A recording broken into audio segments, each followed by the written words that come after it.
എല്ലാ കൂട്ടുകാരെയും വേറൊരു ചാനലിൻ്റെ ഏറ്റവും പുതിയ വീഡിയോയിലേക്ക് സ്വാഗതം ചെയ്യുന്നു. അമ്പഴങ്ങ അച്ചാറിട്ട് നോക്കിയാലോ? ഇപ്പോൾ അമ്പഴങ്ങയുടെയൊക്കെ സീസണാണല്ലോ. 1 കിലോ അമ്പഴങ്ങയോളം കിട്ടിയായിരുന്നു. അത് ഒരു അച്ചാറിട്ട് കാണിക്കുകയാണ്.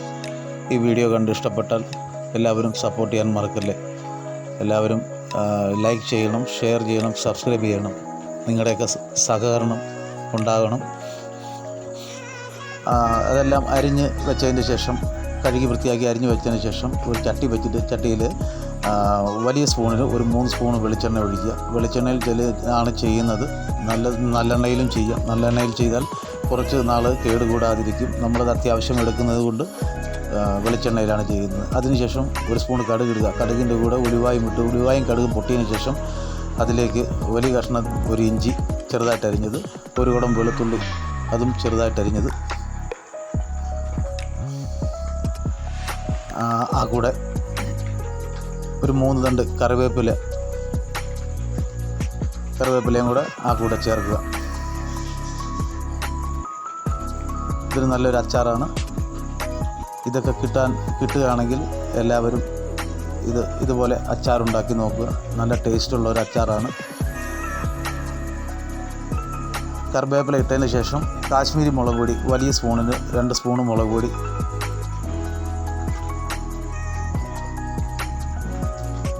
ഇട്ടതിന് ശേഷം 1/4 ടീസ്പൂൺ മഞ്ഞൾപ്പൊടി,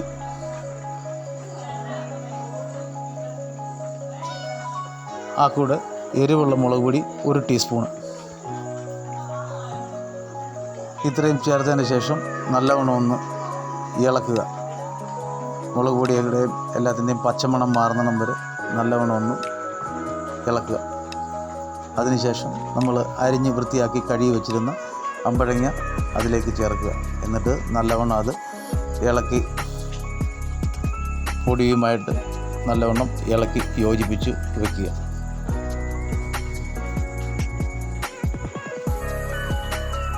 അതിനുശേഷം പാകത്തിന്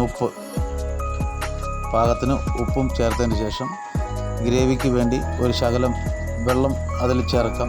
അത് പച്ചവെള്ളം ഒഴിക്കേണ്ട ആവശ്യമില്ല. ചെറു ചൂടുവെള്ളം ഒഴിക്കുകയാണെങ്കിൽ നല്ലതായിരിക്കും.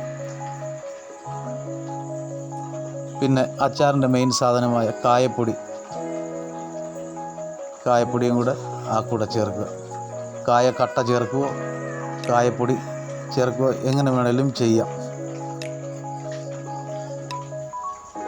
ഇതുപോലെ എന്നിട്ട് നല്ലവണ്ണം അതെല്ലാം ഇളക്കി വെച്ചതിന് ശേഷം കുറച്ച് വിനാഗിരിയും കൂടെ ഒഴിക്കുക. വീഡിയോ കണ്ട് ഇഷ്ടപ്പെട്ടാൽ ലൈക്ക് ചെയ്യാനും സപ്പോർട്ട് ചെയ്യാനും മറക്കല്ലേ. സബ്സ്ക്രൈബ് ചെയ്യണം, ഷെയർ ചെയ്യണം. നിങ്ങളുടെയൊക്കെ സഹകരണം ഉണ്ടാകണം. എല്ലാവരുടെയും സഹകരണം ഉണ്ടാകണം. എന്നിട്ട് അടച്ചു വെച്ച് വേവിക്കുക. കണ്ടമാനം വേവിക്കേണ്ട ആവശ്യമില്ല. വെന്താൽ അത് കണ്ടമാനം വേവിച്ചാൽ അതെല്ലാം വെന്ത് കുഴഞ്ഞു പോകും. അതിന് ചെറുതായിട്ടൊന്ന് വേവിച്ച് എടുത്താൽ മതി. ഇപ്പം ഏകദേശം അത് പാകമായിട്ടുണ്ട്. നല്ലൊരു ഐറ്റമാണ്, നല്ലൊരു അച്ചാറാണ്. ഇതുപോലെ എല്ലാവരും ചെയ്ത് നോക്കുക. വീഡിയോ ഇഷ്ടപ്പെട്ടാൽ ലൈക്ക് ചെയ്യാൻ മറക്കല്ലേ. Thanks for watching.